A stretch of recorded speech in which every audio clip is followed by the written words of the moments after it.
Welcome back, you night owls. Tonight we're easing into a story that feels less like history and more like a fever dream.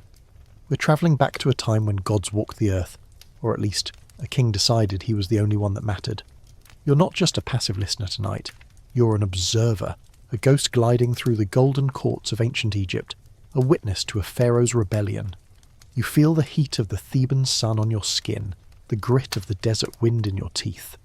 There are sounds all around you, the clatter of a stonemason's chisel, the distant chant of a priest, the low murmur of 100,000 people living their lives in the shadow of colossal temples.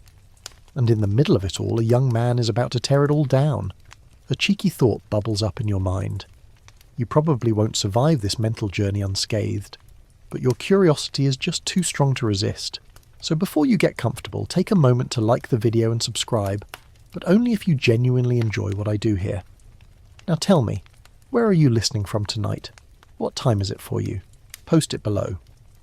Now dim the lights, maybe turn on a fan for that soft background hum, and let's ease into tonight's journey together. You find yourself in the ancient city of Thebes, a city so grand it felt like the very centre of the universe. The air is thick with the smell of lotus blossoms and baking bread, but also the sharp metallic tang of sweat and the earthy scent of the Nile.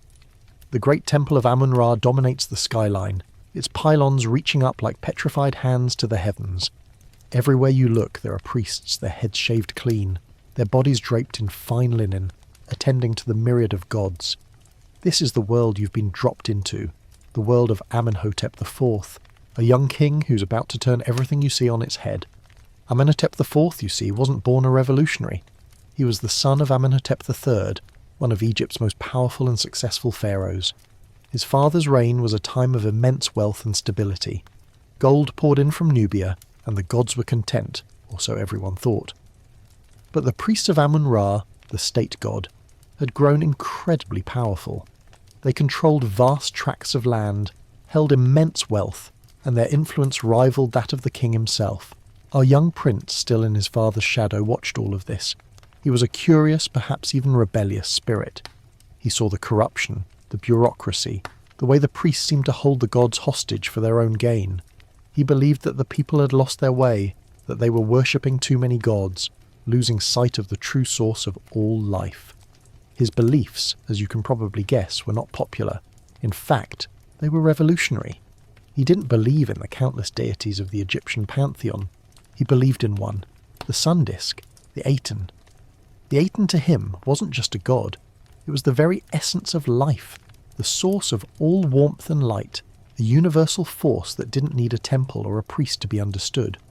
It was, in his mind, the most honest and powerful of all. You can almost hear the old priests scoffing at this, muttering under their breath about a young boy with his head in the clouds. But this young boy was about to become king, and he had a plan. The very first few years of his reign seem, on the surface, to be business as usual. He rules from Thebes, participates in the traditional religious ceremonies, and acknowledges the old gods. But a subtle shift begins to happen. He starts commissioning temples to the Aten, building them next to the great temples of Amun-Ra. He calls the Aten the One. Then, the name change. He drops his birth name, Amenhotep, which means Emun is content, and renames himself Akhenaten, meaning effective for Aten. It's a bold, almost blasphemous move. It's like a modern-day CEO changing his name to Google. Everyone gets the message. He wasn't content to just add a new god to the roster. He was replacing the whole system. This is a mainstream historical fact, the change of name being the key indicator of his religious revolution. The whole thing feels a bit like a modern-day corporate rebrand, but with much higher stakes. The old guard, the priests of Amun-Ra, are absolutely furious. They see their power slipping away. They see their temples, their source of wealth and influence, being overshadowed by this new upstart god. You can almost feel the tension in the air, the cold, simmering rage of 1,000 years of tradition being threatened by one man's vision. This brings us to a quirky tidbit. In some of the early reliefs, Akhenaten is depicted in a very strange way. His body is elongated and androgynous, his features are exaggerated with a long face, thin arms and a prominent belly. He looks, frankly, a bit like an alien. This departure from the traditional idealized Egyptian art style is unlike anything you've ever seen. It's radical, and it's a statement. It's a rejection of the old ways, even in art. Historians still argue whether this was a true representation of his physical appearance, perhaps a result of a genetic condition, or a deliberate artistic choice to convey a new spiritual reality, one that transcended traditional gender and form. It's a fascinating puzzle, isn't it? One that makes you wonder just how much of Akhenaten's revolution was based in his personal experience. The whispers begin to spread. The old gods are being neglected. The priests are being sidelined. The people are confused. The Theban artists and craftsmen who have spent their lives carving images of Osiris and Isis and Horus are now being told to only depict the sun disk. It's a massive societal upheaval, but Akhenaten doesn't care. He believes his truth is the only one that matters. He isn't just a king, he's a prophet. He's building a new world, and he's doing it on his own terms. He decides that Thebes, the heart of the old religion, is no longer suitable for his new vision. The city is too steeped in the traditions of Amun-Ra. He needs a blank slate. So he makes a decision so audacious, so utterly unthinkable, that it still blows the mind. He decides to build a brand new city, from scratch, in the middle of the desert. He calls it Akhetaten, the horizon of Aten. This will be the capital of his new kingdom, a city dedicated to his one true god. A city where there would be no priests of Amun-Ra, no competing temples, no old ways to hold him back. He is not just a king who changes his religion. He is a king who pulls up the roots of his entire civilization and transplants them to a new barren land. It's a staggering display of power and conviction, and it will change the course of Egypt forever. He begins to send out decrees, ordering his entire court, his soldiers, his scribes, his family to abandon Thebes and join him on this great new adventure. Imagine the chaos, the murmuring, the fear. People are being asked to leave their homes, their ancestral lands, and build a new life in the middle of nowhere, all for a king's strange new god. It's a grand experiment, and you can already feel the tension building. Because for all the grand visions and promises of a new dawn, there are always those who will resent change. And in a society as steeped in tradition as ancient Egypt, there were a lot of those people. He is not just creating a new city, he is creating a new society. And as the sun begins to set on the old world of Thebes, a new one is dawning. A new era is beginning, and you are right there to see the first rays of its light. You're still there, a silent observer in this whirlwind of change, watching Akhenaten's revolution unfold. But he isn't alone in this. At his side is a woman of unparalleled beauty and power, one whose name is still whispered with awe millennia later. Her name is Nefertiti, and she's about to become your guide to the most intimate and revolutionary moments of this new dynasty. You see her now, emerging from a palace chamber, the light catching the smooth, perfect curve of her iconic headdress. She moves with a regal grace, but there's a steeliness in her eyes, a sharp intelligence that tells you she is more than just a beautiful consort. The historical records from this period, which are admittedly sparse and confusing, make it clear that Nefertiti wasn't a typical queen. A mainstream historical fact is that she holds an unprecedented amount of power for a queen consort. She's often depicted alongside her husband in reliefs and sculptures, not just as a supporting figure, but as an active participant in his religious ceremonies. She stands with him as they worship the Aten, offering sacrifices and receiving blessings. This is a dramatic break from the past, where queens were usually shown in a more subservient role. You'll see depictions of her slaying enemies with her own hand, a task previously reserved only for the pharaoh. She's not just a queen, she's his co-regent, his equal partner in this grand, dangerous experiment. Think about what this means. In a society where the pharaoh is considered a god on earth, Akhenaten is elevating his wife to a status that borders on divinity herself. She is the embodiment of female power, a living counterpart to the male energy of the king. Their partnership isn't just political, it's theological. They are the earthly representations of the divine union of the Aten, the source of all life. You can see this in the famous art from the Amarna period, the style that we touched on in the last section. There's a wonderful, almost shockingly intimate family portrait relief where Akhenaten, Nefertiti and their daughters are shown basking in the rays of the Aten. It's so personal, so tender. Akhenaten and Nefertiti are gazing at each other with affection, holding their children in a way that feels almost modern. It's a far cry from the stiff formal poses of earlier Egyptian art. This brings us to a quirky or fringe tidbit, the mystery of Nefertiti's lineage. For a long time, it was widely believed that she was a foreign princess, perhaps from the Mitanni kingdom, as was common for royal marriages. But some evidence, including a reference to her wet nurse being an Egyptian woman, suggests she might have been a native Egyptian noblewoman. There's even a theory that she was the daughter of the powerful official Aa, who would later become pharaoh himself. Historians still argue whether Nefertiti was a foreign-born princess or a native Egyptian noble, and the debate adds another layer of intrigue to her story. It makes you wonder how a native-born woman could have wielded such incredible influence. Was it her intelligence, her charisma, or simply Akhenaten's trust? Whatever the reason, she was the other half of this powerful duo. You watch as she walks through the dusty half-finished streets of the new city, Akhetaten. There are no grand stone temples here yet, no colossal statues. The buildings are made of mud brick, and the city looks more like a sprawling construction site than a royal capital. But there's an energy here, a sense of purpose.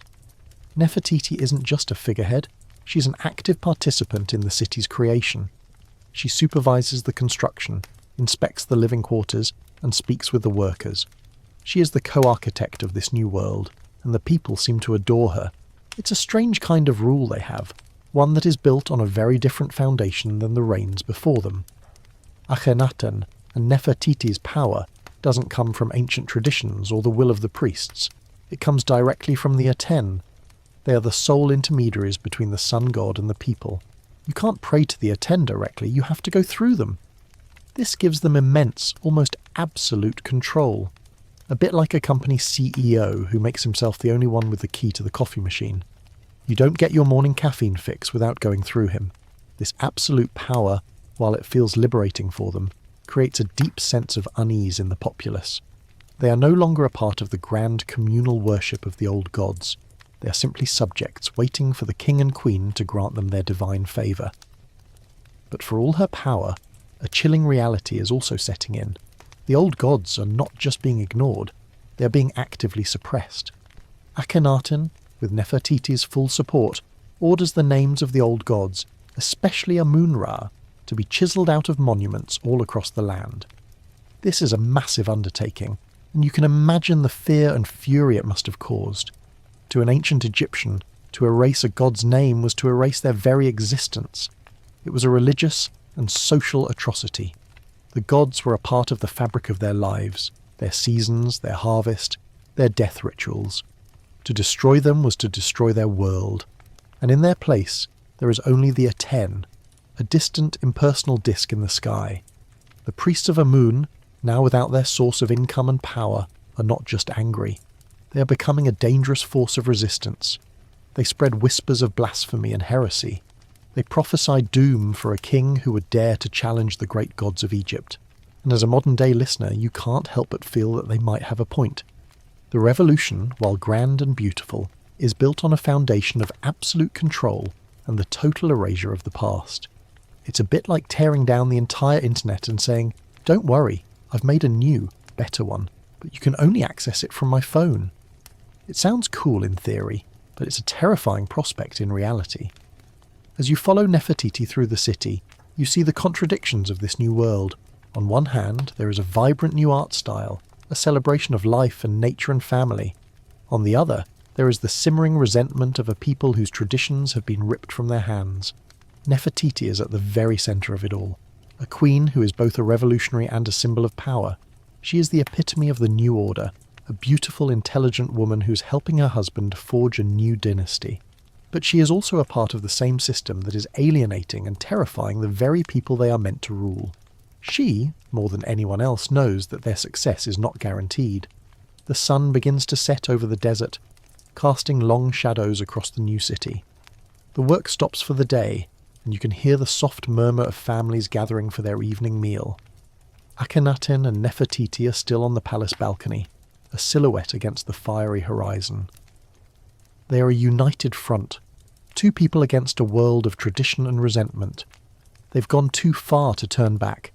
They have created a new god, a new city, and a new way of life. But as the desert wind picks up, carrying with it the fine red sand, you can't help but wonder if this fragile new kingdom will survive the storm that is gathering on the horizon. The whispers of the old priests are getting louder, the unrest is spreading, and in a few short years this entire grand experiment may just crumble to dust, taking the king, the queen, and their entire family with it. You're still there, in the simmering heat of Akhetaten, a silent witness to a revolution that feels both magnificent and deeply unsettling. As the sun rises, a new kind of worship begins. It's not a secret ceremony performed in the dark, hushed halls of a temple. It's out in the open, under the searing, unfiltered light of the Aten itself. You stand with the people, your head craned back, watching as Akhenaten and Nefertiti emerge onto a balcony of the palace. The city, still a work in progress, feels like a stage for their grand performance. The new religion, the cult of the Aten, is a radical departure from everything you know about Egyptian spirituality. This is a mainstream historical fact. The Aten is not a traditional anthropomorphic deity with a human or animal form. It is simply the sun disk, the life-giving force of the sun's rays. In the reliefs, it is depicted as a golden orb from which long, graceful rays descend, each ending in a tiny hand holding an ankh, the symbol of life, and offering it to the royal family. The Aten doesn't have a personality, a mythology, or a complex family tree like the old gods. It is a universal abstract force, and it is the only one. The worship is equally stripped down. There are no veiled statues, no long, convoluted rituals in hidden sanctuaries. The ceremonies take place in open-air temples, designed to let in the full, unadulterated light of the sun. You can see the priests, no longer the powerful, secretive figures of Thebes, moving through the temple courtyards, their offerings of bread and incense rising into the clear blue sky. It's all very direct, very simple. The connection to the divine is no longer mediated by a complex priestly class. It's mediated by the sun itself, and by the king and queen who are its only true representatives on earth. You watch as the royal family, Akhenaten, Nefertiti, and their growing number of daughters stand on the palace balcony, their hands raised in a gesture of adoration. The rays of the Aten, with their tiny life-giving hands, are depicted reaching down to them, bestowing blessings only on the pharaoh and his family. The people below, the common citizens of Akhetaten, are not allowed to address the god directly. Their worship is directed at Akhenaten and Nefertiti, who in turn receive the life and warmth of the Aten. It's a new kind of divine hierarchy, where the king and queen aren't just the son and daughter of a god, they are the living, breathing embodiment of the divine on earth. It's a very clever, if a little terrifying, way to consolidate power. You have no recourse but to obey the king and queen because they are your only path to salvation. And this brings us to a quirky or fringe tidbit. The Great Hymn to the Aten, a poem or prayer attributed to Akhenaten himself, is a masterpiece of ancient literature. It's a beautiful lyrical celebration of the sun god, describing the Aten as the creator of all things, from the birds in the air to the fish in the river. It's a truly stunning piece of work, full of vivid imagery and a genuine sense of wonder. But here's the catch. A lot of modern scholars have pointed out its striking similarities to a much later text, Psalm 104 in the Hebrew Bible. While the idea that one directly influenced the other is highly debated, the parallels are hard to ignore. For instance, both texts describe a deity as the creator of all life and a benevolent force that sustains the world. Historians still argue whether the Aten hymn directly influenced later monotheistic religions, or if it was simply a parallel development of similar ideas. It's a fascinating connection, one that makes you wonder about the ripple effect of Akhenaten's forgotten revolution. But while the royal court basks in the glow of the Aten, a different reality is taking hold across the rest of Egypt. The old temples are falling into disrepair. The local gods, who for centuries had protected their villages and towns, are being ignored. The priests of Amun-Ra and other deities are no longer receiving their offerings. Their jobs, their very identities are being taken from them. They are not happy. The air is thick with a different kind of tension now, a quiet, growing resentment. Imagine you're a farmer in a small village far from the grand, bustling streets of Akhetaten. For generations, you have prayed to the local crocodile god, Sobek, to protect your fields from floods. You have offered him food and incense, and in return, you have felt safe. Now, you're being told that this god doesn't exist, that he's just a figment of your imagination. Your king, from his distant new city is telling you that the only thing that matters is the sun disk. It's hard to worship an abstract concept when your livelihood depends on a very tangible and very hungry river god. The farmers aren't just confused, they're terrified. Akhenaten's revolution, you see, is failing to connect with the common people. It's a top-down intellectual pursuit, not a grassroots movement. It's a religion for a king, not for a kingdom. And in a country as vast and diverse as Egypt, that's a dangerous path to walk. The king is too focused on his beautiful philosophical new world to see that the old one is beginning to crumble around him. The diplomatic letters, discovered in the ruins of Akhenaten, tell a different story than the perfect harmonious scenes of the royal art. They paint a picture of an empire in decline. The pharaoh's vassals in the Near East are crying out for help, for aid against invading forces. The Hittites are on the march, but the letters go unanswered. The king is too busy building his new city, singing his beautiful hymn to the Aten, to concern himself with the messy, mortal affairs of foreign policy. The once great Egyptian empire is beginning to shrink, its power and influence waning with every unanswered plea. The whispers you hear now are not just of heresy. They are of a king who has forgotten his duties, a king who is more concerned with his God than with his people. The revolution that was meant to bring light and clarity is beginning to cast a long, dark shadow. The people are beginning to starve, the borders are being attacked, and all the while, the king and queen stand on their balcony, basking in the sun's rays.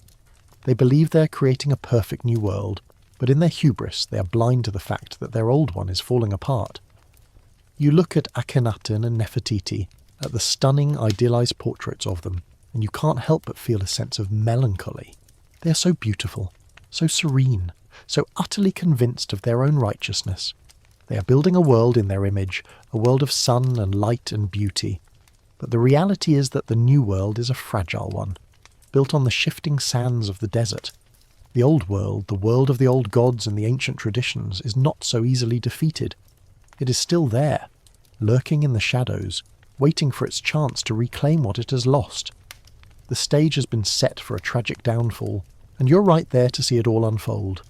The sun is relentless in Akhenaten, and as the months turn into years, the city takes on a more lived-in appearance. Mud brick homes line the dusty streets, and the royal palace, while grand, feels less like a fortress and more like a home. But the heat isn't the only thing that's intense. A fragile tension hangs in the air, a silent pressure that you can almost feel in your chest.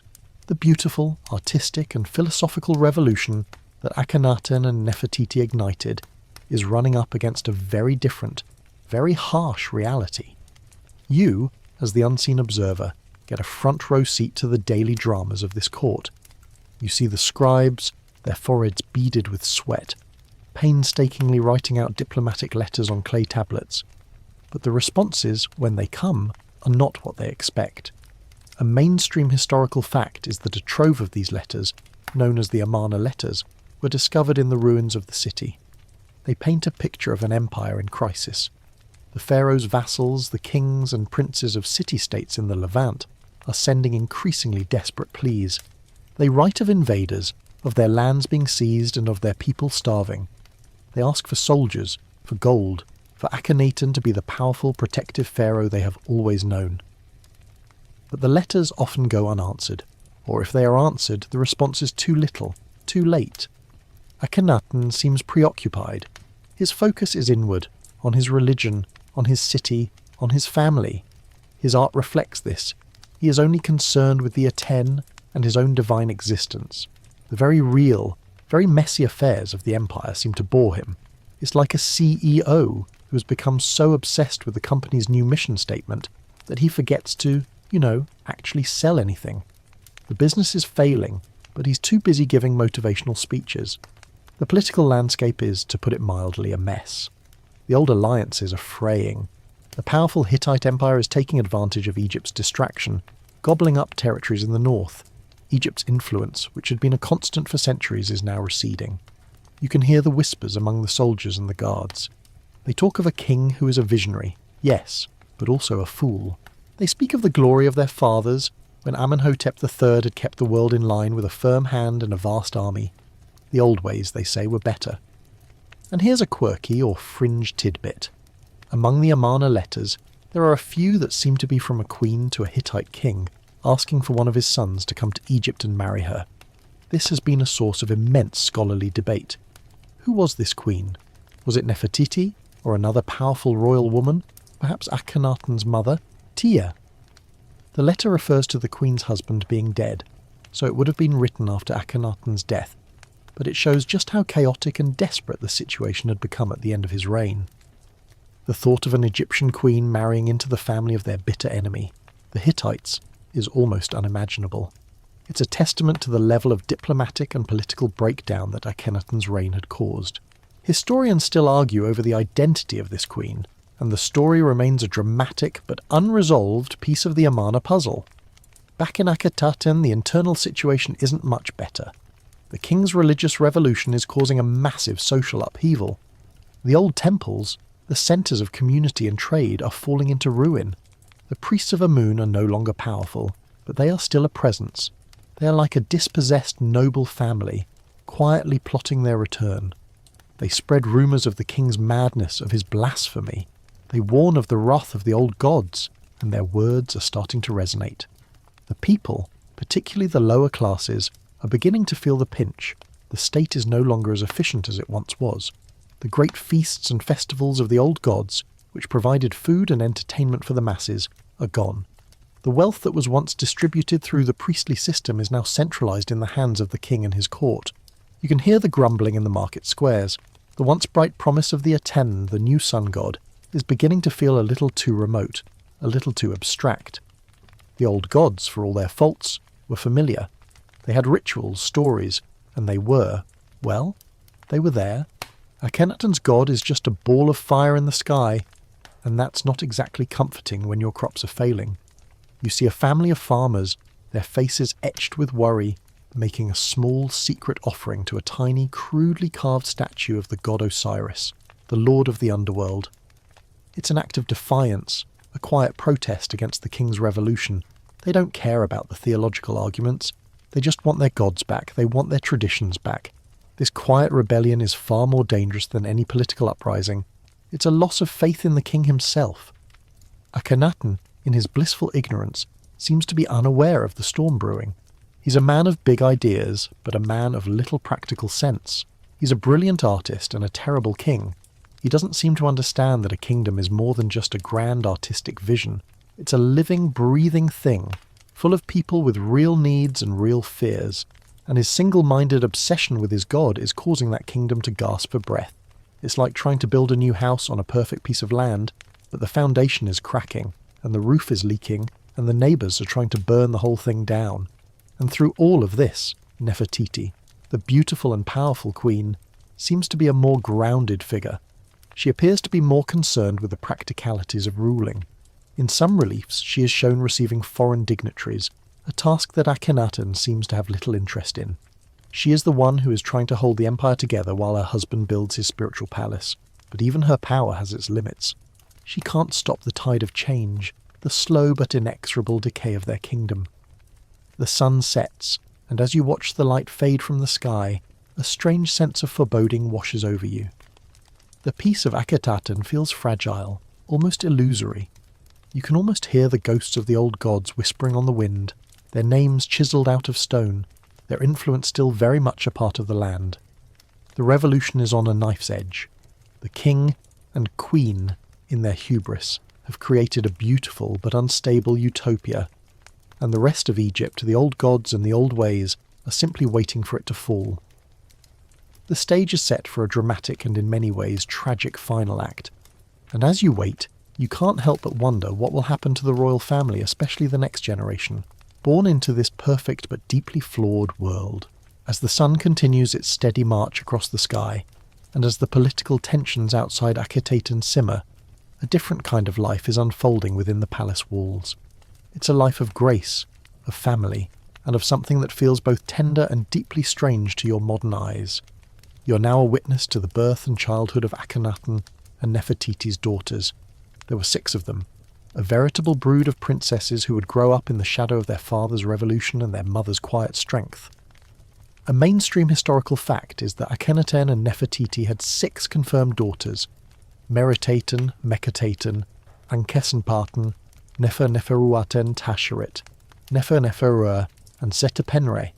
Their names themselves are a testament to their father's devotion to the new god. Almost all of them include Aten, a constant reminder of the sole divine force in their lives. Meritaten means beloved of the Aten, while Ankesenparten means she lives for the Aten. They were born into a world where everything was different, where the old gods were forgotten and the new one was all-powerful.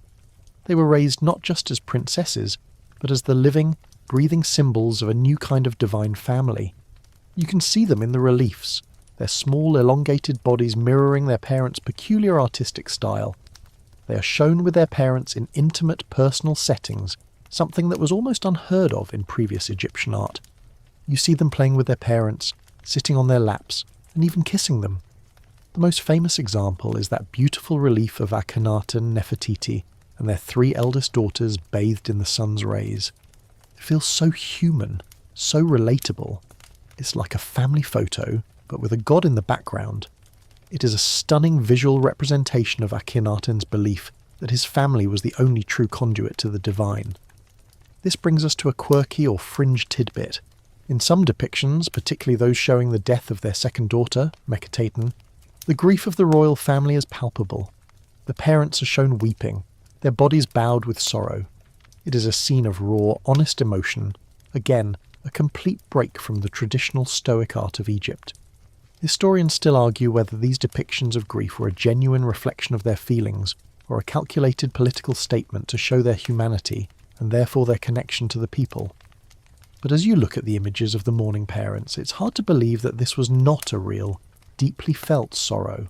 They are a family, and they have lost a child, and they are not afraid to show it to the world. As they grow, the sisters are not raised in the formal, rigid environment you might expect. They are a part of their parents' life and their work. They are present at religious ceremonies. They are there when their parents receive dignitaries. They are not hidden away in a harem. They are a part of the public face of the royal family. Meritaten, the eldest, is an especially important figure. From a very young age, she's being groomed for a destiny that is intertwined with her father's legacy. She's often depicted standing next to her parents, her small hand in her father's, already taking on the role of a junior queen. She's learning the court politics, the religious doctrine, the delicate balance of power. She's being prepared to be a leader, a partner, and a symbol. But for all their privileged life, the girls are growing up in a very fragile world. The whispers of discontent from outside the city walls are starting to reach them. They hear the servants talk of the old gods, the priests of Ammon, the forgotten festivals. They are growing up in a bubble, a beautiful, sun-drenched but very thin-walled bubble, and you, the observer, can see the cracks beginning to form. The revolution, which feels so strong within the palace, is built on a foundation of sand. The people of Akhetaten may pay lip service to the Aten, but you can feel their deeper, more traditional loyalty is pulling them in a different direction. You can almost hear the conversation in the streets of the city. A carpenter talking to a baker.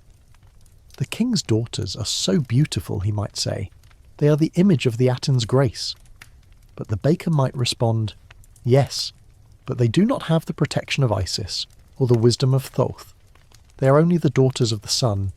It's a subtle but significant difference. The people admire the beauty of the royal family, but they do not see them as part of the old familiar spiritual world. And the girls themselves, you wonder, what do they think of all this? Do they understand the weight of their father's revolution?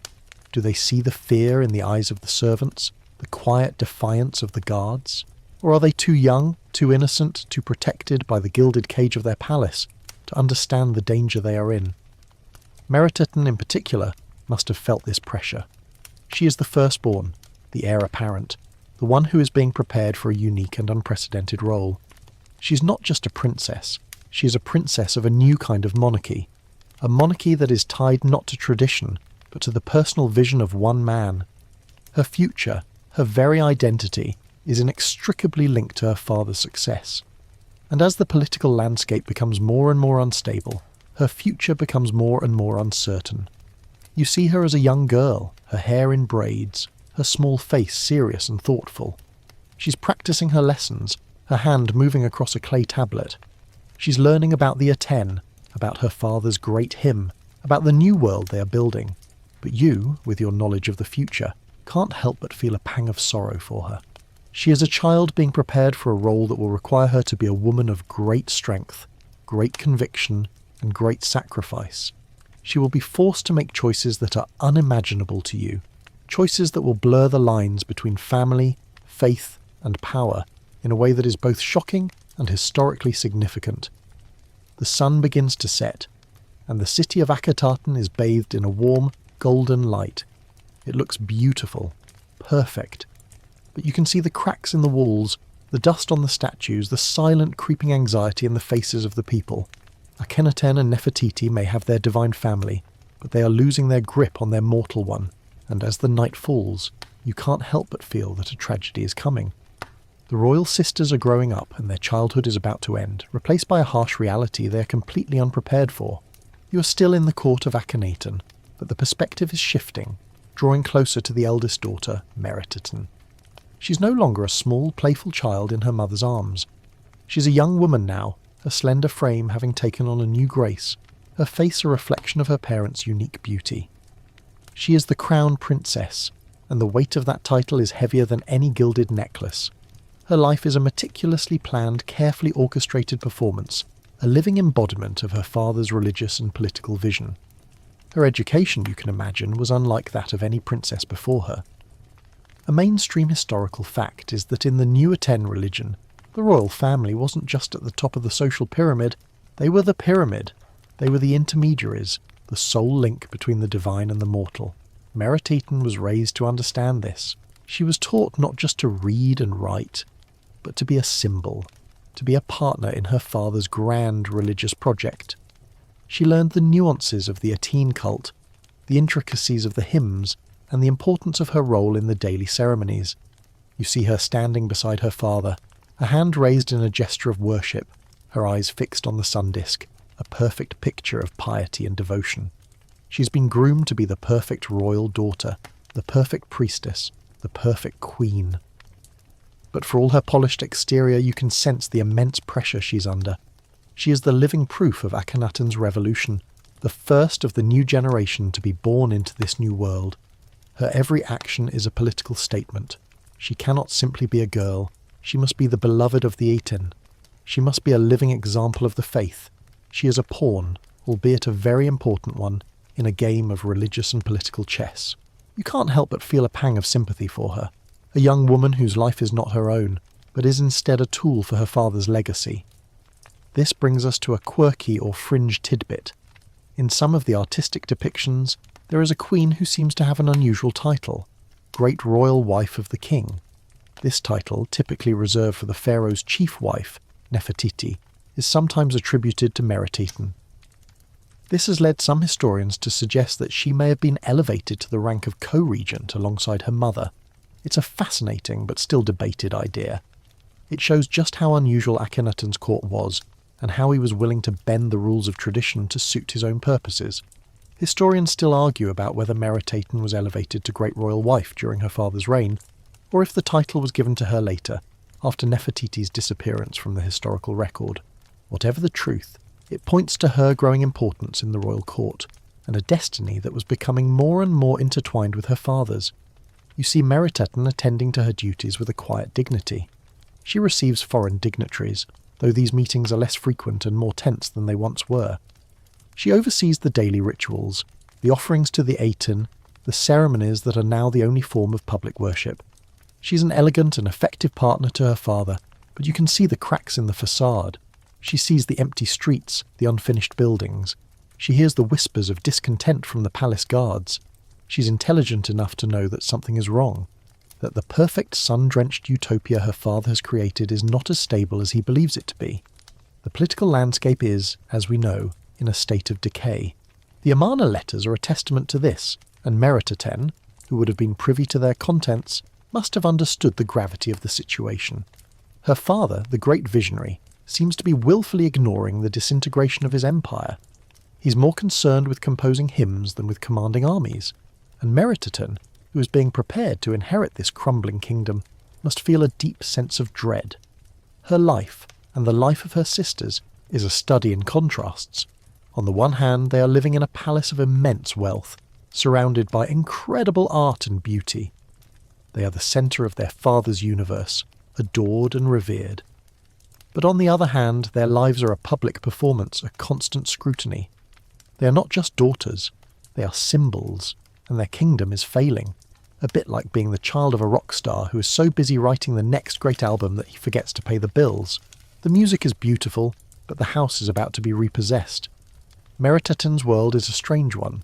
She has a father who is a god on earth, a mother who is a co-regent, and sisters who are the living embodiments of a new religion.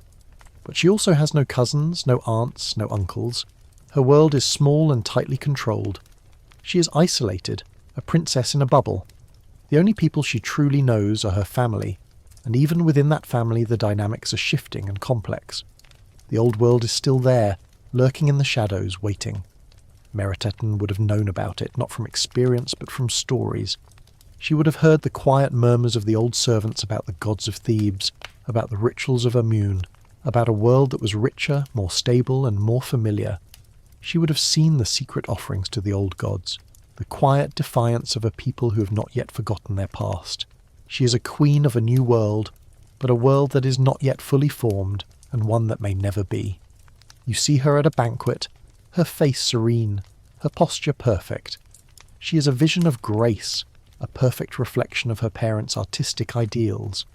But you, the silent observer, can see the shadows in her eyes, a hint of worry, a flicker of doubt. She is a young woman who knows that her destiny is tied to the success of her father's vision, and she is smart enough to know that that vision is failing. Her future, her power, her very life is a gamble, and the stakes are the highest they could possibly be. As the sun sets on another day in Akhetaten, you can't help but wonder what the next chapter will hold for this young princess, and what sacrifice she will be forced to make for the sake of her father's legacy. You're still in the desert, in the heart of Akhetaten, a city that now feels less like a vision and more like a physical manifestation of a man's ego. The name Akhetaten means the horizon of Aten, and the city itself was built to be a living, breathing temple to the sun god. It wasn't a city that grew organically over centuries. It was planned and constructed in a frantic, almost obsessive rush. Akhenaten chose the site himself, a crescent-shaped bay on the east bank of the Nile, and claimed that the Aten had revealed the location to him. He built 3 stelae, stone monuments, at the city's boundaries, declaring that he would never expand it beyond those points, a promise that seems both humble and incredibly rigid. This is a mainstream historical fact. The city's unique origin and its carefully delineated borders were a reflection of Akhenaten's singular vision. You can see the city's layout now as you drift above it, a geometric grid that is a total departure from the winding, chaotic streets of Thebes. At its heart is the Royal Road, a wide, straight thoroughfare that connects the royal palace with the Great Aten Temple. The temple itself is a marvel of open-air architecture. Unlike the old temples of Amun-Ra, with their dark, secretive inner sanctuaries, the Great Aten Temple is a series of open courts filled with hundreds of offering tables, all designed to be bathed in the direct sunlight of the Aten. There are no statues of gods here, no hidden chambers. The god is the sun, and the sun is everywhere. It's an intellectual's idea of a temple, a place of pure, unadorned worship. But as you get closer, you see the cracks in the facade. The city was built in a hurry. The royal palace, while grand, is made of mud brick, not the solid stone of the Theban temples. The workers' quarters are cramped and rudimentary. The city feels less permanent, more temporary. It's a bit like a modern-day eco-village built by a tech billionaire. It looks great on the blueprints, but the plumbing is terrible, and everyone is a little too dependent on one person's vision. Akhenaten's artists, in their zeal to create a new style, were also less concerned with traditional durability. The city's temporary nature, a quirky or fringe tidbit, is one of the reasons it was so easily abandoned and erased after his death. It wasn't built to last forever. It was built to house a moment, a fleeting vision. The social structure of the city also reflects this radical break from the past. The old priests of Amun are gone, replaced by a new class of administrators and officials who are loyal only to the king. These men, like the Vizier Ai and the General Horemheb, were not necessarily from the old aristocratic families. They were men on the rise, promoted for their loyalty to the Aten and to the king.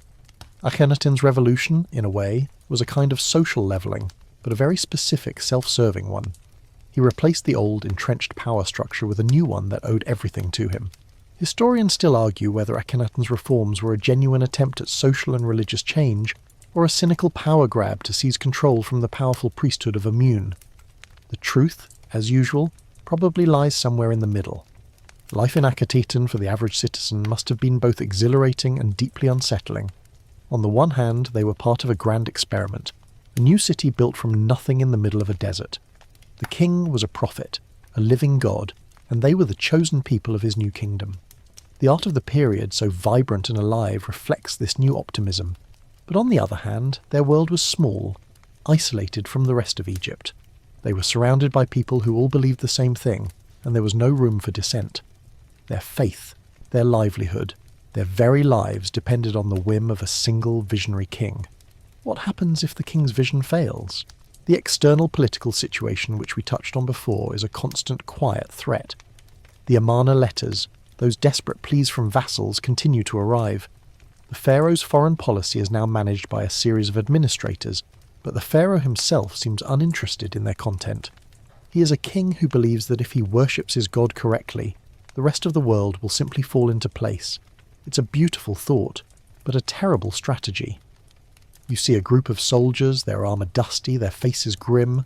They are a far cry from the victorious triumphant army of Amenhotep III. They have been sent on a mission to a rebellious city-state, and they have returned with no victory, only losses. They whisper of a king who cares more for poets and artists than for his soldiers. Their loyalty is to Egypt, but who is Egypt now? Is it the old gods of Thebes, or the new god of Akhenaten?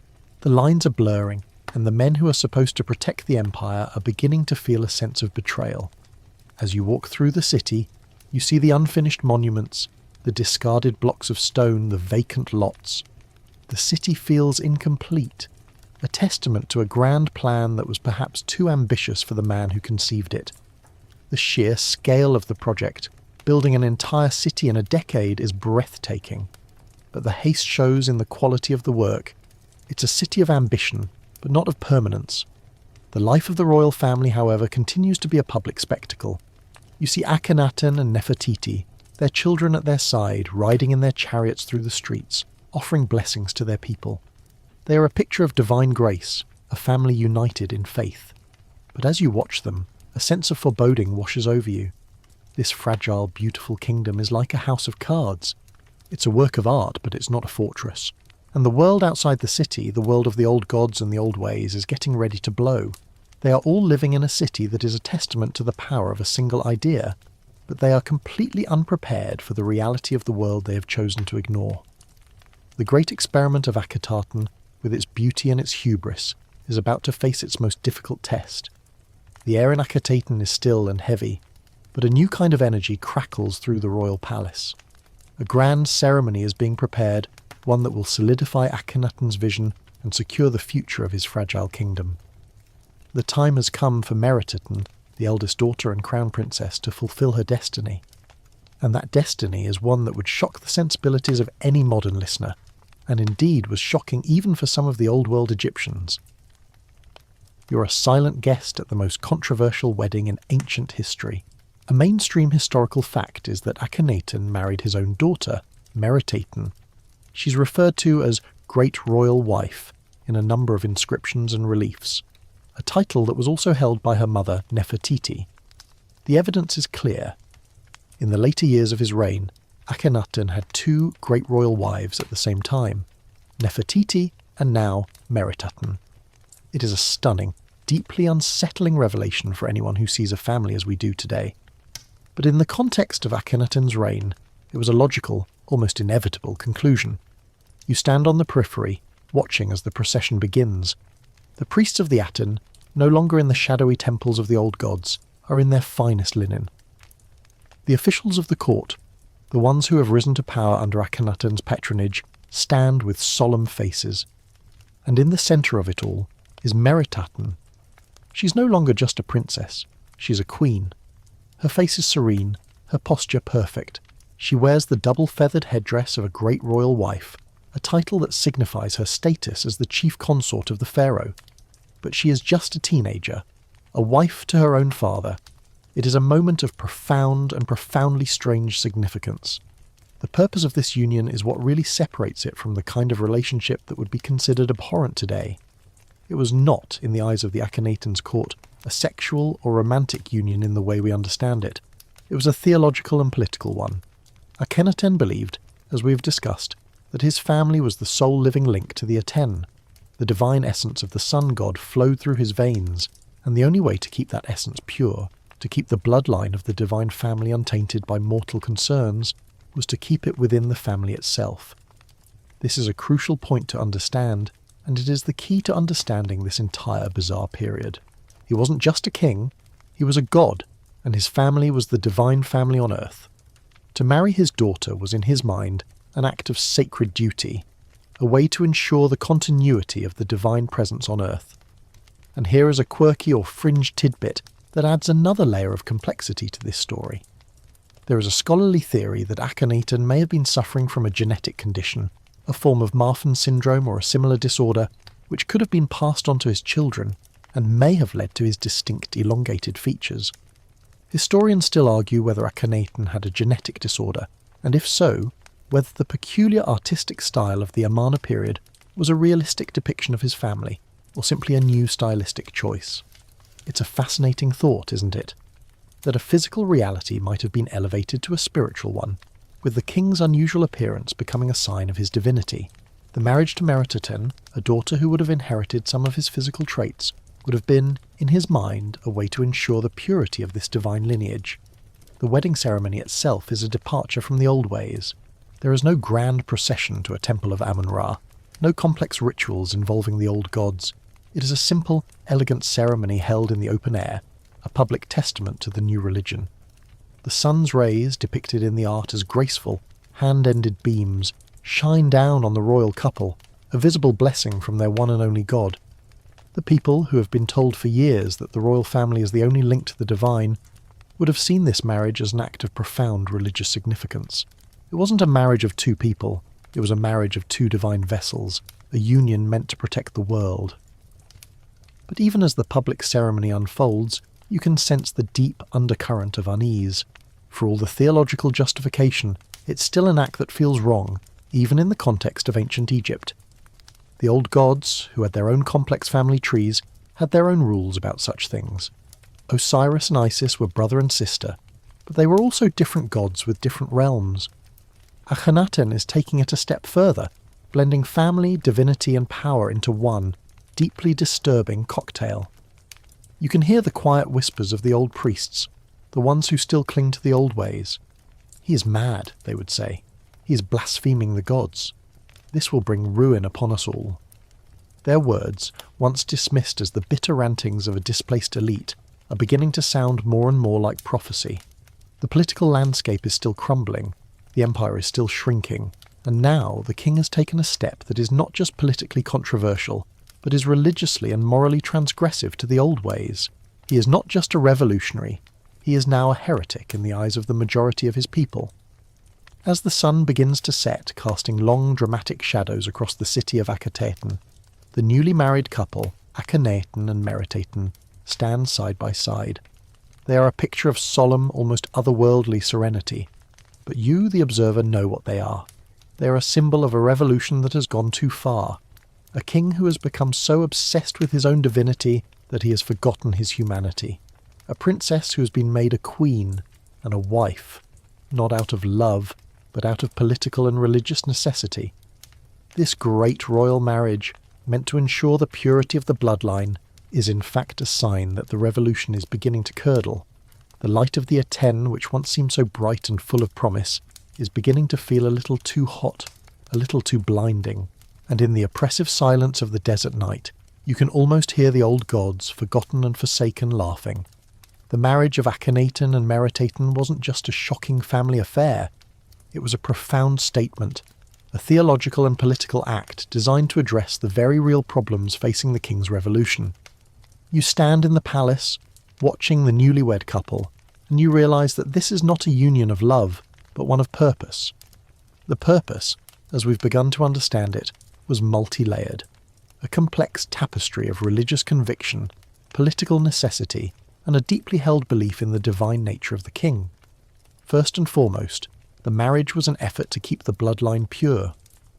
A mainstream historical fact is that in ancient Egyptian theology, the pharaoh was the living manifestation of the gods, particularly of Horus, the son of Osiris and Isis. Akhenaten took this to a new level, declaring himself and his family to be the sole conduit of the Aten's divine essence. This belief was so central to his ideology that it permeated every aspect of his reign, from art to politics. To marry outside the family in his mind would have been to dilute this divine essence, to introduce a mortal impurity into the sacred line. By marrying his eldest daughter, he was ensuring that the next generation would be as pure, as divine, as he was. It was a form of theological insulation, a desperate attempt to protect his legacy from the outside world. You can almost hear his internal monologue. The world is chaotic, he might think. The old gods are a mess of competing interests. My god, the Aten, is pure, a single unifying force. My family, the living embodiment of the Aten, must be pure as well. The marriage to Meritaten was the logical, if horrifying, conclusion of this line of thinking. It was an attempt to create a self-contained, divine ecosystem, a family that was its own god, its own prophet, and its own future. And this leads us to a quirky or fringe tidbit, the theory of a co-regency. Some scholars believe that the marriage of Akhenaten and Meritaten was not just a religious act, but a political one as well. There is evidence that Akhenaten may have elevated his daughter to the status of co-regent, giving her official power and authority. This could have been a way to groom her for the throne, to prepare her to rule in her own right, or it could have been a way to sideline Nefertiti, who seems to disappear from the historical record around this time. Did the two queens, the mother and daughter, share power, or was there a falling out? Historians still argue whether the marriage to Meritaten was a co-regency, a way to secure the succession, or simply a theological act, and the answer to that question could change our entire understanding of the last years of Akhenaten's reign. It's a fascinating puzzle, one that makes you wonder what was really happening behind the scenes of this beautiful, but deeply strange, royal court. The marriage was also, in a way, an act of desperation. As we know, Akhenaten's revolution was not going well. The empire was in decline, the people were restless, and the old priests were becoming more and more powerful. The king must have felt the pressure. He was building his beautiful new world, but the old world was fighting back. The marriage to Meritaten was a way to double down, to show everyone that he was not backing down. It was a public declaration of his faith, a defiant statement to his enemies, a way of saying, I am a god, and my bloodline is pure, and my revolution will last forever. It was an act of hubris, a gamble that he was willing to make to save his vision. You see Meritaten, a young woman now, her face serene, her posture perfect. She's a woman of power, and a woman of immense vulnerability. She's a queen, but she's a queen who is completely dependent on her father's reign. If his revolution fails, she fails. If he falls, she falls. Her destiny is completely intertwined with his. She is not just a wife and a queen. She's a political tool, a symbol, a human shield. She's being used to protect a revolution that is crumbling around her. The old world, the world of the ancient traditions, would have seen this marriage as a profound transgression. For all their own complex family relationships, they had a strong sense of a sacred order, an order that Akhenaten was now completely disregarding. The marriage was not just a symbol of the new religion, it was also a symbol of Akhenaten's complete and utter disregard for the old ways. It was a deliberate, provocative act that was meant to alienate and infuriate his enemies, and it worked. The priests of Amun, the old noble families, the common people who had lost their faith in the new king, they all saw this as a final, unforgivable act of madness.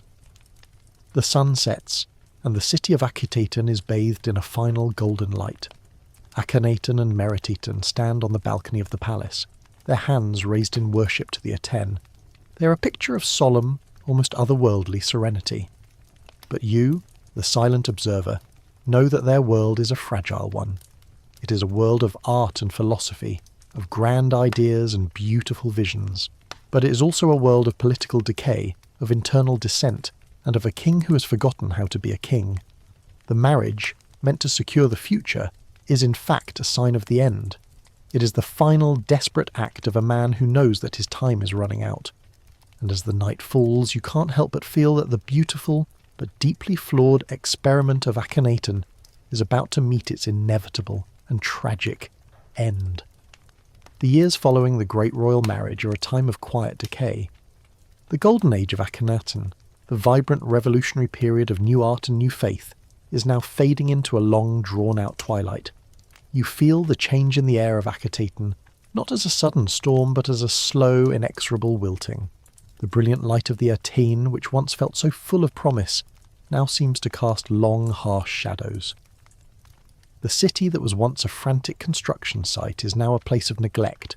A mainstream historical fact is that during the last years of Akhenaten's reign, the once bustling city of Akhenaten began to show signs of abandonment and decline. The construction of new buildings seems to have slowed or even stopped entirely. The art, which had once been so personal and vibrant, becomes more rigid and formulaic. It's as if the revolutionary spirit has run out of steam, replaced by a quiet resignation.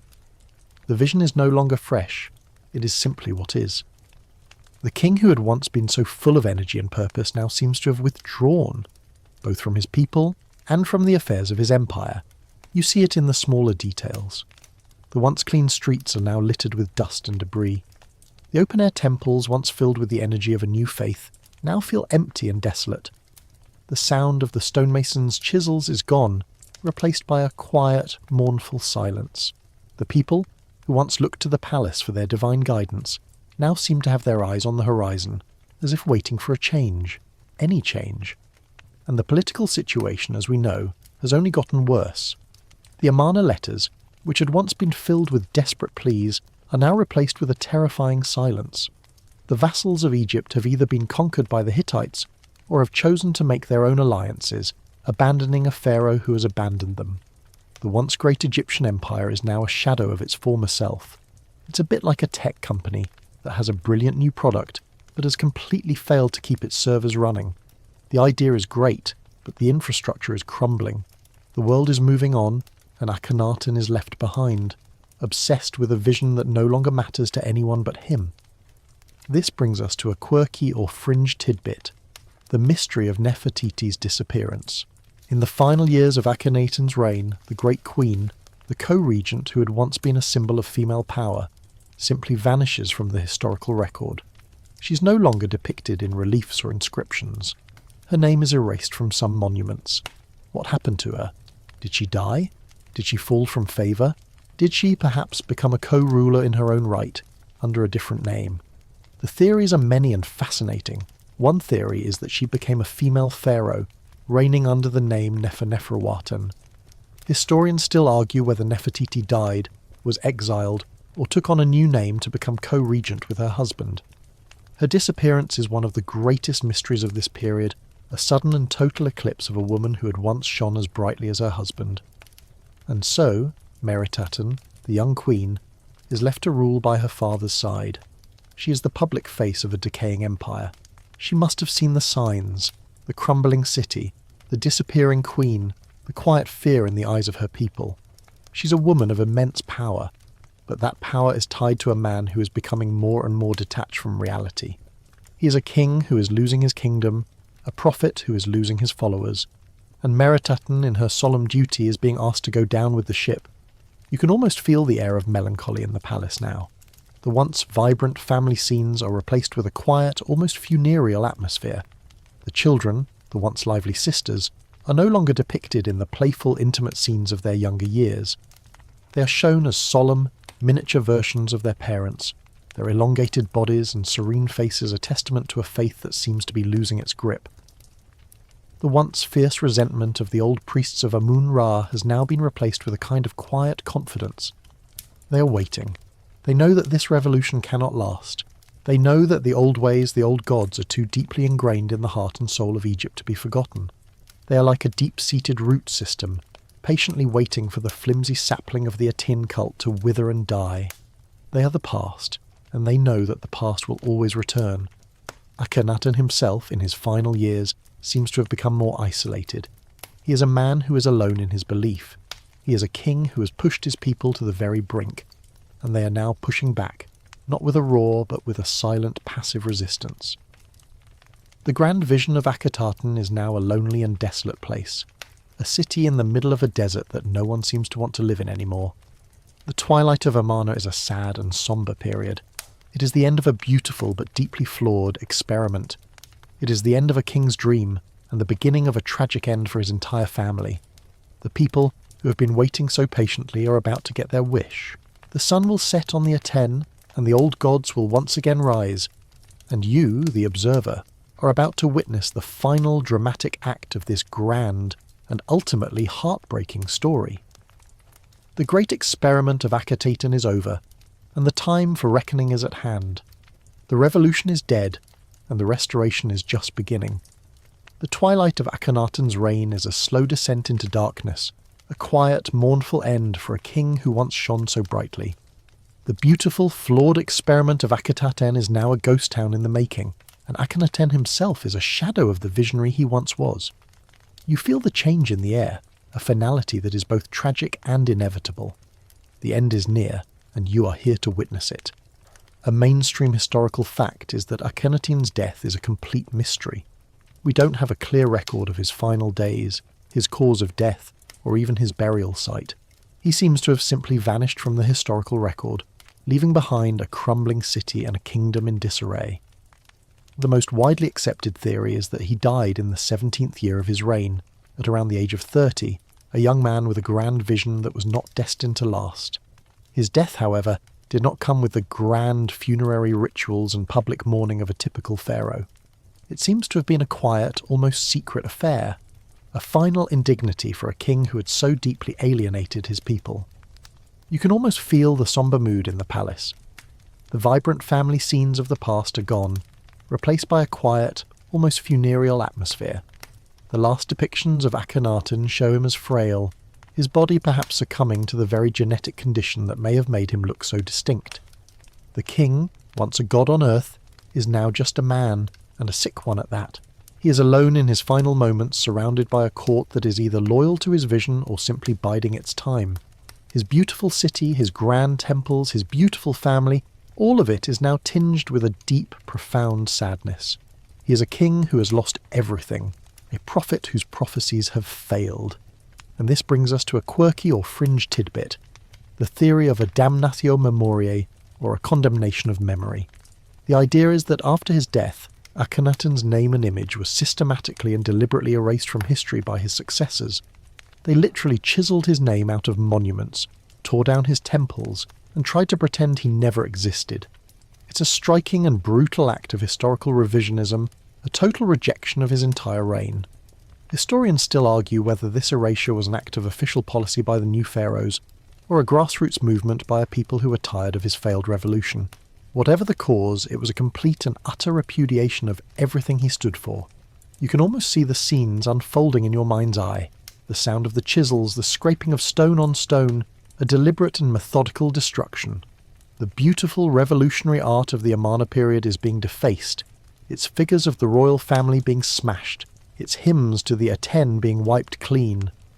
The city of Akhenaten, which had once been so full of light, is now a target for vandals and a symbol of all that went wrong.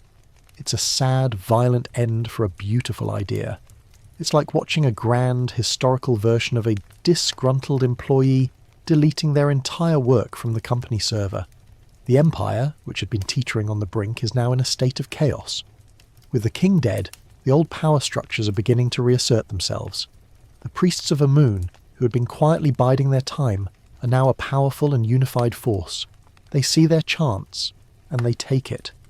They begin to spread the word that the old gods have returned, that their wrath was the cause of the recent plagues and military failures, and that the only way to restore order is to go back to the old ways. It's a message that resonates with a people who are tired of a failing revolution. Meritaten, the young queen, is now a widow. She's a queen of a dead city and a dying ideology. Her power, which was completely tied to her father's, is now gone. She's a pawn on a chessboard that is being completely reset. She must be terrified. Everything she has ever known, everything she was ever told was true, is now being called into question. She's a queen without a king, a priestess without a god. Her future is completely uncertain, and a new power, a new pharaoh, is about to emerge from the ashes of her father's reign. The death of Akhenaten is not just the end of a king, it is the end of an era. It is the end of a grand but ultimately flawed experiment. It is the end of a beautiful but deeply personal faith. The revolution is over, and the counter-revolution is just beginning. The old gods are back and they are angry, and the first thing they are going to do is to erase the memory of the man who dared to challenge them. The stage is set for a dramatic and in many ways tragic new chapter. The past is about to return with a vengeance, and it is going to bring with it a new pharaoh who will change the course of history forever. The dust of Akhenaten's reign is just beginning to settle, but the wind of change is already blowing across Egypt, a fierce, cleansing gale that promises a return to the old ways. Akhenaten is dead, and the vacuum of power he leaves behind is not empty for long. A new king is about to ascend to the throne, a boy whose name will one day become synonymous with the golden splendour of Egypt, but who in his own time will be a pawn in a much larger political and religious game. You are there, a silent witness to the funeral of one king and the coronation of another. A mainstream historical fact is that Akhenaten was succeeded by his son-in-law, Tutankhaten, a young boy who was likely the son of Akhenaten himself and another of his sister wives. The identity of Tutankhaten's mother is still debated, but his father is now confirmed to have been Akhenaten thanks to DNA analysis of the mummy found in his tomb. This young king, who was only around 9 years old when he took the throne, was a total departure from his predecessor. He was not a visionary or a revolutionary. He was a child, a king of circumstance, a puppet in the hands of the powerful officials who had been waiting for this moment. His very name, Tutankhaten, the living image of Aten, was a testament to his father's lingering influence. But it was a name that would not last long. You see the young boy, his face solemn, his posture stiff, as he is paraded through the streets of Akhenaten. He is a boy king, dressed in the ceremonial robes of a pharaoh, but his eyes are wide with a mixture of fear and confusion. He is a king without power, a symbol of a revolution that is now over. His reign is not his own. It is the reign of the powerful vizier Ay and the general Horemheb, the two men who had been a part of Akhenaten's court and who now saw their chance to seize control and restore order. They are the new power players, and the boy king is their ticket to legitimacy. This brings us to a quirky or fringe tidbit. The boy king's mummy shows that he had a clubfoot and a cleft palate, physical ailments that, while not life-threatening, would have made him an imperfect and vulnerable figure. This is a far cry from the perfect, idealised pharaohs of the past. It's a sad and quiet reminder of his humanity, a little boy with a limp and a speech impediment, who was suddenly thrust into the most powerful position on earth. Historians still argue whether these physical ailments were the result of Akhenaten's own inbreeding, a consequence of his attempts to keep the bloodline pure. If so, Tutankhaten's body is a tragic, living testament to the dangers of his father's obsession. The first act of the new regime is a stunning one. The new king, Tutankhaten, is ordered to change his name. He is to become Tutankhamun, the living image of Amun, a total and complete repudiation of his father's faith. It is the first, most powerful sign that the old gods are back. The boy who was once the living image of the sun god is now the living image of the god he had sought to destroy. It's like a CEO changing the company name back to Old Reliable Incorporated after a disastrous rebrand. The message is clear. The old ways are back, and the revolution is over. You can almost feel the collective sigh of relief from the old priests of Amun-Ra. Their long wait is over, their god is once again a god, their temples are once again sacred, and their power is once again theirs. They begin to spread the word throughout Egypt, a quiet, powerful rumour that the gods have forgiven the people, that order has been restored, and that a new, more traditional king is on the throne. The people who had been living in fear and confusion are now filled with a new sense of hope. The old world, the world they knew and loved, is returning. The boy king is a pawn in this grand play. He is a child who is forced to undo his father's legacy, to abandon his father's faith, and to embrace a god he knows nothing about. You can see the sadness in his eyes. He is a king without a choice, a boy without a voice. His life is no longer his own. It is a symbol of a religious and political restoration. And in the palace, Meritaten, the young queen, is left to navigate this new, terrifying world. Her husband, her father, is dead. Her young brother-in-law, or half-brother, is now king. She's a queen of a dead faith, a wife of a dead man. Her power is gone. She's alone, with her destiny completely in the hands of the men who are now in charge.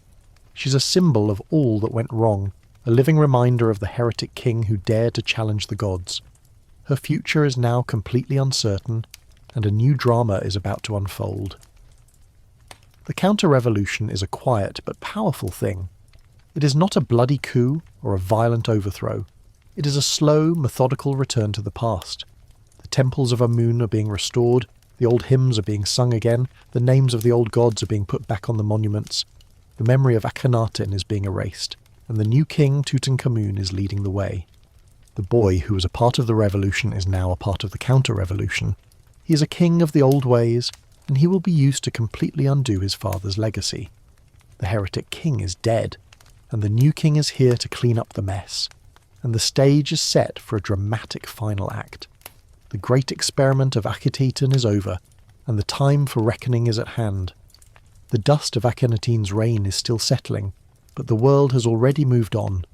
The boy king Tutankhamun is now the public face of a new regime, one that is actively working to erase his predecessor's legacy. And in the shadows of this new order, you find Merititen, the young queen who was once the living embodiment of the Aten's grace. She is no longer the cherished daughter, the powerful co-regent. She is a woman on her own, a queen without a king, a symbol of a dead faith. Her reign, if it can even be called that, is a time of loneliness and uncertainty. A mainstream historical fact is that after her father's death, Merititen married the shadowy pharaoh Smenkhkare, a mysterious figure who seems to have briefly ruled as co-regent with Akhenaten. The identity of Smenkhkare is one of the greatest riddles of the Amarna period. Some scholars believe he was a brother or a son of Akhenaten, while others speculate he was in fact Nefertiti, ruling under a new name. Whatever his identity, his reign was short-lived, lasting only a few years. Merititen once again finds herself in a marriage that is not of her choosing, a political union designed to legitimize a new ruler who is either a distant family member or a powerful official. She is a pawn on the royal chessboard, being moved around to suit the needs of the men who are now in charge. You can almost feel the weight of her grief and her isolation. Her father, the man she adored and who was her entire world, is gone. Her mother, the powerful and beautiful Nefertiti, has vanished. Her younger sister, Ankhesenpatan, is now married to the new boy king. Merititen, the firstborn, the crown princess, is now a lonely figure in a court that is actively working to undo everything she was raised to believe. She's a queen of a dead city, a wife to a ghost of a king.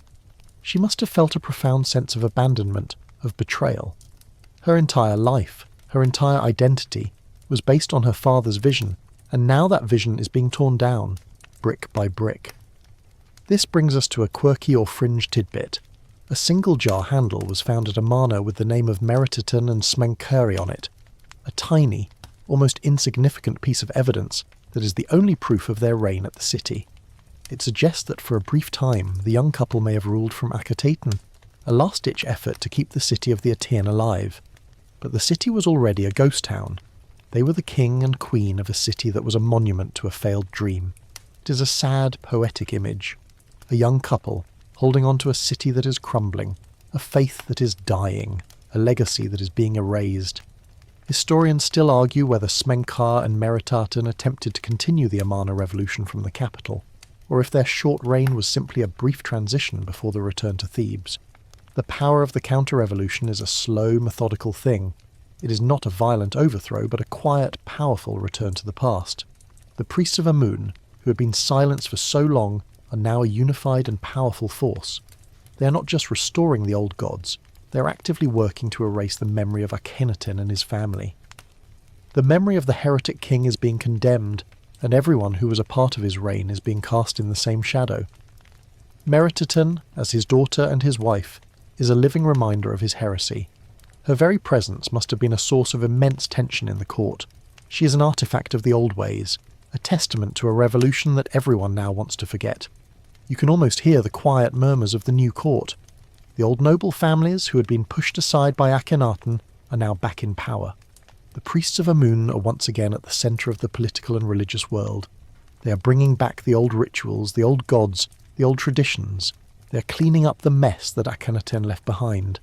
And Merititen, the daughter of the man who caused the mess, is left to watch it all.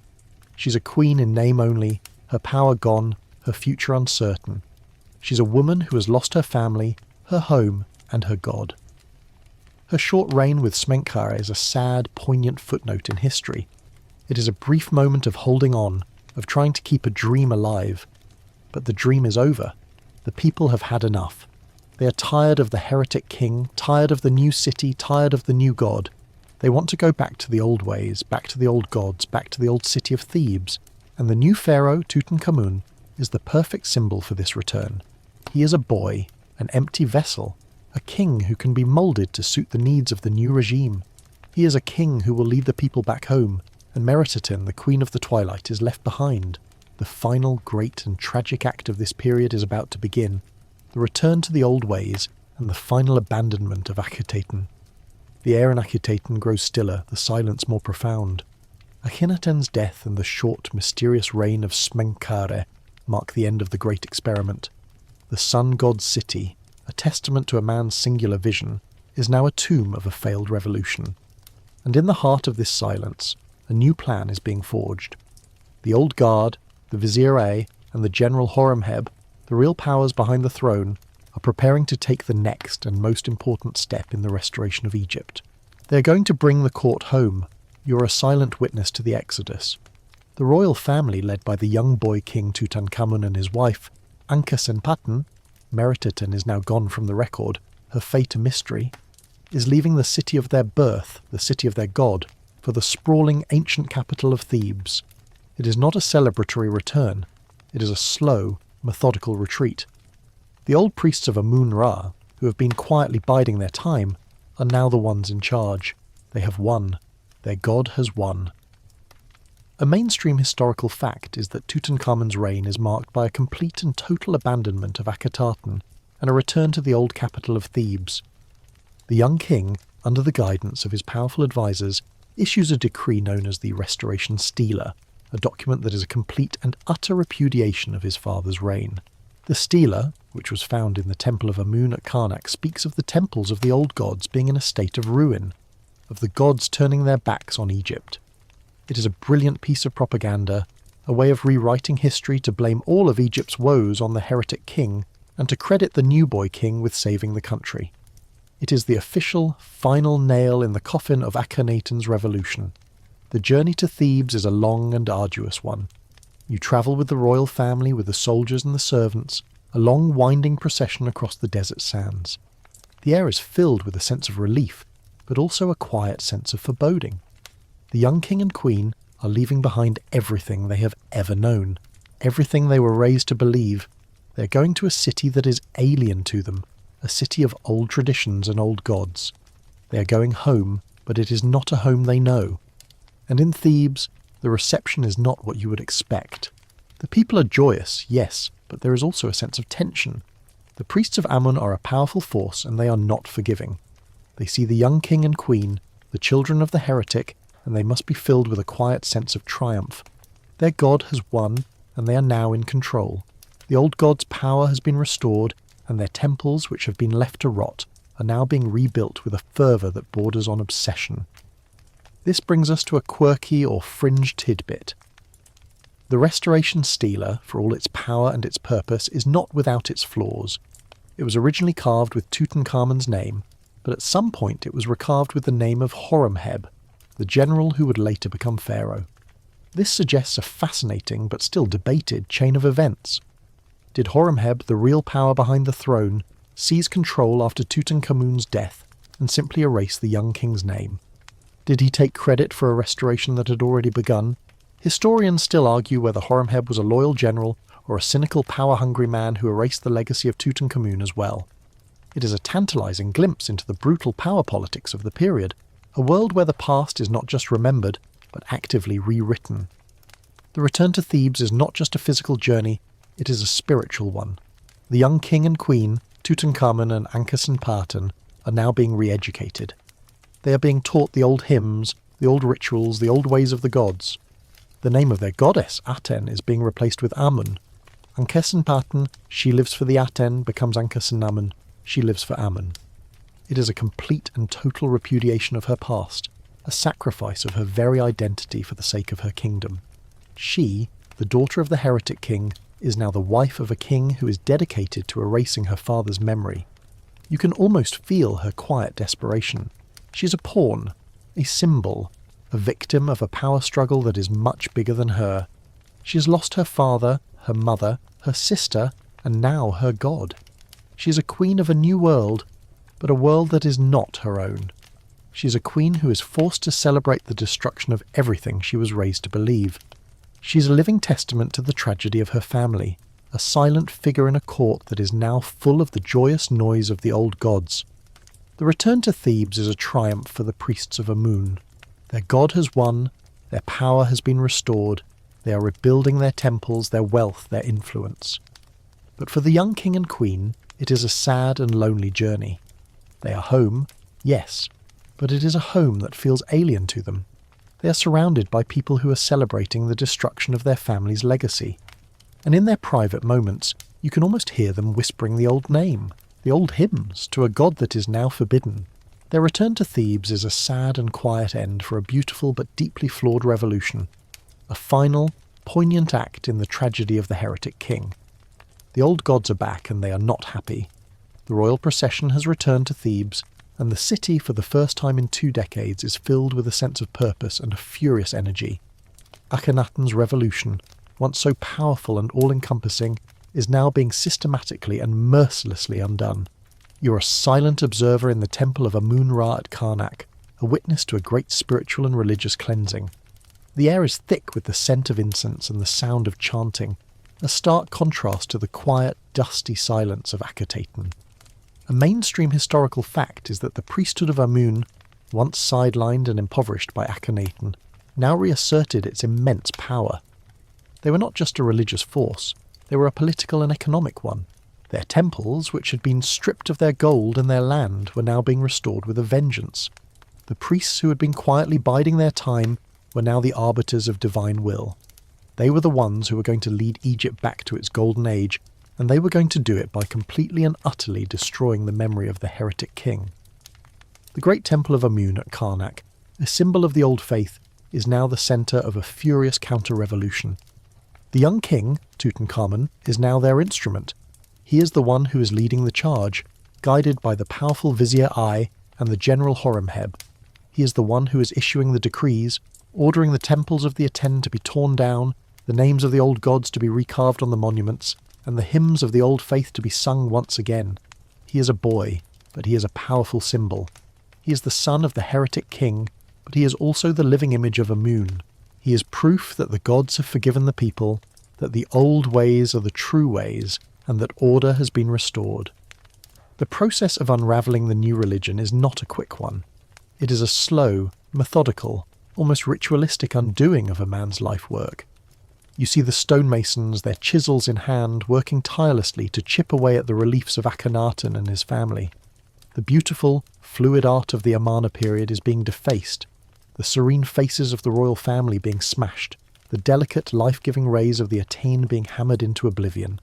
It is an act of spiritual violence, a total repudiation of a man who dared to challenge the gods. And this brings us to a quirky or fringe tidbit. The priests of Amun, in their zeal to erase the memory of the Atene, did not just destroy the new religion's temples and monuments. They went to great lengths to reuse the building materials. The blocks from the dismantled Atene temples were used as filler in the pylons of the Amun temples at Karnak. This is known as Talatat, and it's a brilliant but still debated act of symbolic triumph.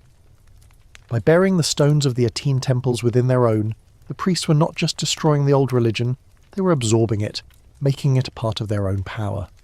Historians still argue whether this was an act of pragmatism, a way to reuse building materials, or a deliberate symbolic act of dominance. Whatever the reason, it is a haunting reminder of the total victory of the old gods. The people of Egypt, who had been living in a state of religious and political confusion, now have their world back. The festivals of Amun, the rituals of Osiris, the worship of a pantheon of familiar gods, all of it is returning.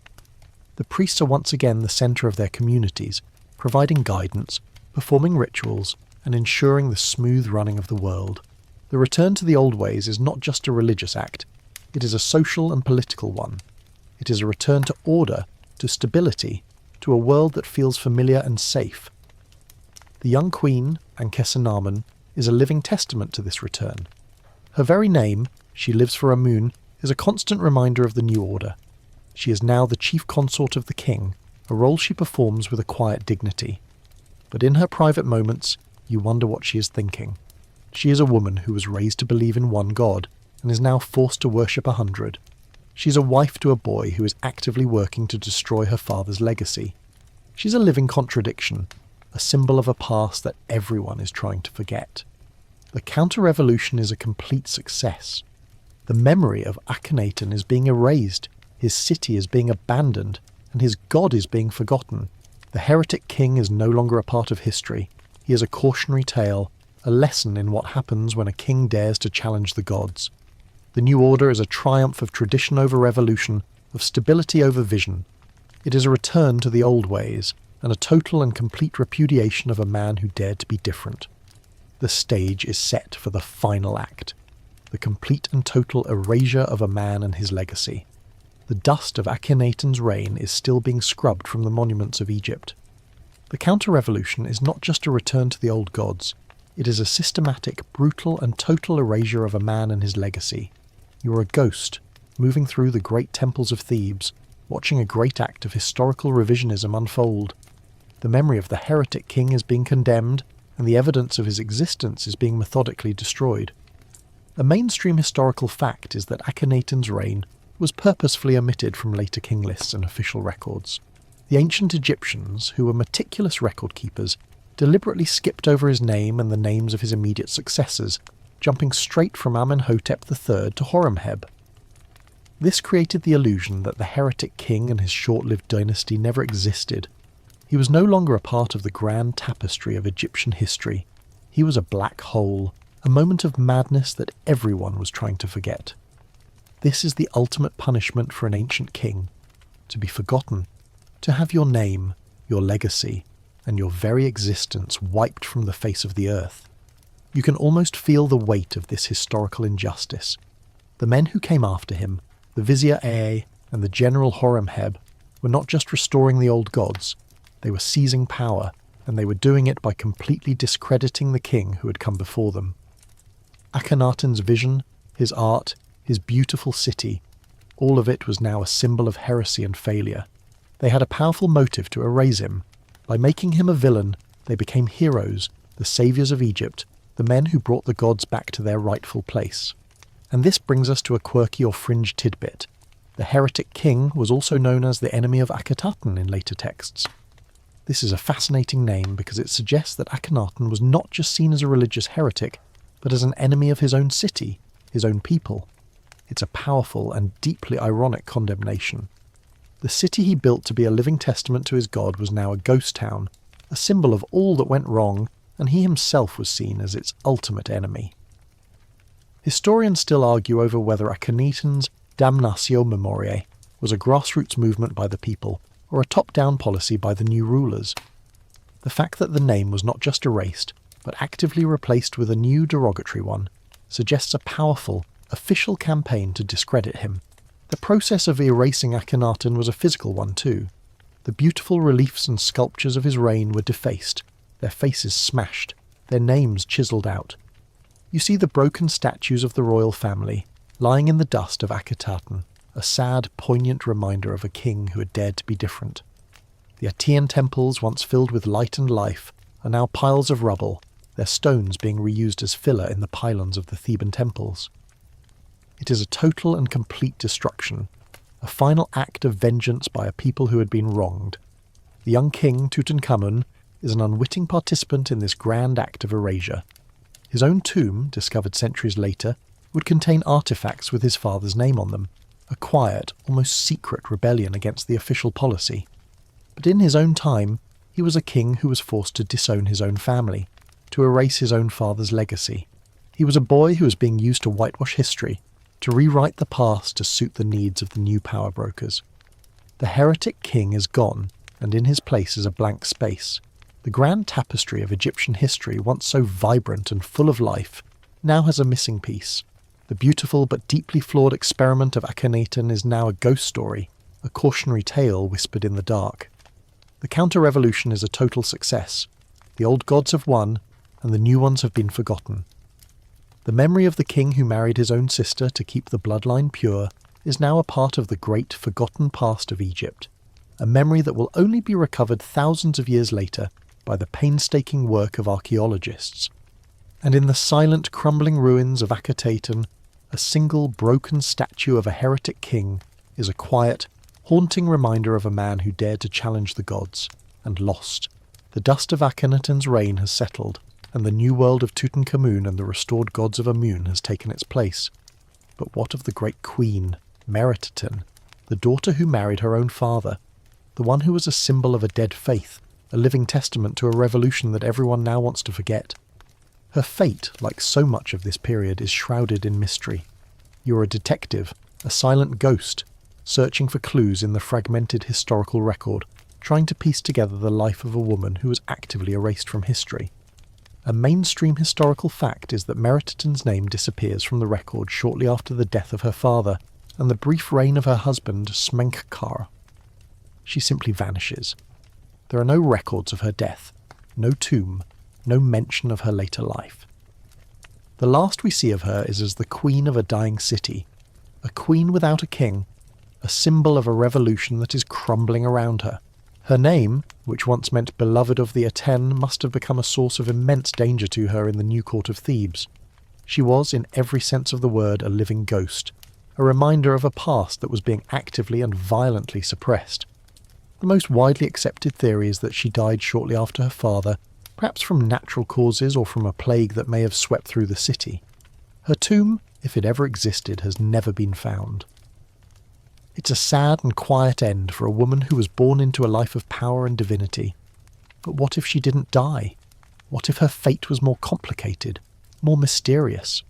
This brings us to a quirky or fringe tidbit, a theory that Meritaten was one of the royal women who lived on in the court of Tutankhamun, perhaps even serving a role as a senior queen or advisor to the young king. There are some scholars who believe that she may have married a later pharaoh or lived out her life in a quiet, secluded existence. But the evidence is scant and debated. One of the most intriguing and still debated pieces of evidence is an inscription that was found in the tomb of Tutankhamun's chief wife, Ankhesenamun. The inscription mentions a queen's burial, but the name of the queen is missing. Could this be Meritaten? Historians still argue whether Meritaten survived the purge and lived on in the court of Tutankhamun, or if she simply vanished into the dust of history. It's a tantalizing question that may never be answered. You can almost feel the weight of her loneliness. She was a woman who was a part of a divine family, a woman who had a unique and powerful role in a new religion. And in a matter of a few short years, all of that was gone. Her god was now a heretic, her father was a villain, and her entire life was a lie. She was forced to abandon her beliefs, her home, her family, and her very identity. She must have felt an immense sense of betrayal, of loss. She was a pawn in a game of power and religion that was much bigger than her, and when the game was over, she was simply discarded. The new order, led by the priests of Amun, was a brutal and unforgiving one. The heretic king was to be erased, and everyone who was a part of his reign was to be punished. The physical act of erasing names and smashing faces was just the beginning. The psychological and spiritual toll on the people who had been a part of Akhenaten's revolution must have been immense. They were forced to renounce their faith, to abandon their homes, to live in a world that now saw them as heretics. And Meritaten, the daughter of the heretic king, was a living reminder of all that went wrong. Her story is a sad one. She was a woman who was born into a revolution, and who was forced to live through the counter-revolution. She was a queen who was stripped of her power, a daughter who was forced to disown her father. She was a woman who was erased from history, a victim of a power struggle that was much bigger than her, and in the silent, crumbling ruins of Akhetaten, a single, broken statue of a heretic king is a quiet, haunting reminder of a family that dared to be different, and a queen who was lost to history forever. Her story, for all its mystery and its tragedy, is a powerful one. It is a story of a woman who was a part of a beautiful but deeply flawed dream. A dream that, in the end, became a nightmare. It is a story of a queen who was lost and who may never be found. The story of the heretic king has been lost for over 3,000 years. His memory was condemned, his name was erased, and his city was left to crumble into the desert dust. But the desert, for all its cruelty, is a great preserver of history. And in the early 20th century, a team of archaeologists, led by the indefatigable Howard Carter, was about to uncover the ultimate proof of his existence and the final, tragic chapter of his story. You are a silent observer in the Valley of the Kings, a witness to a discovery that would change our understanding of ancient Egypt forever. A mainstream historical fact is that the tomb of Tutankhamun was discovered in 1922 by Howard Carter, a discovery that captivated the world with its stunning display of golden treasures.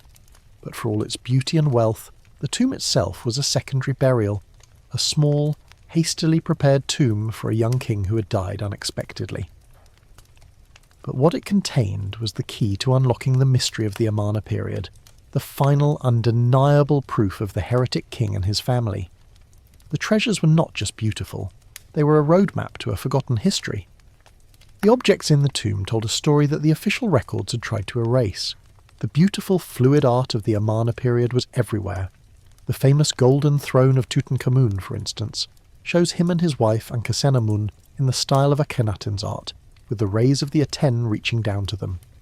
The tomb contained golden shrines, statues and chests that were clearly made during the Amarna period, a silent testament to a world that was supposed to be forgotten. The young king, for all his public repudiation of his father's faith, was still buried with the art and the artefacts of his old world. And this brings us to a quirky or fringe tidbit. The mummy of Tutankhamun himself, when examined by modern scientists, told a story that was a total repudiation of the official records. DNA analysis of his remains showed that he was the son of Akhenaten and the son of an unnamed woman who was also Akhenaten's sister. This is a crucial and still debated piece of evidence that confirms the inbred nature of the royal family. It is a sad and quiet reminder of the real-life consequences of a king's obsession with a pure bloodline. The mummy of the boy king, with its numerous health issues and a life cut tragically short, is a testament to the fact that you cannot defy the laws of nature, even if you are a god on earth.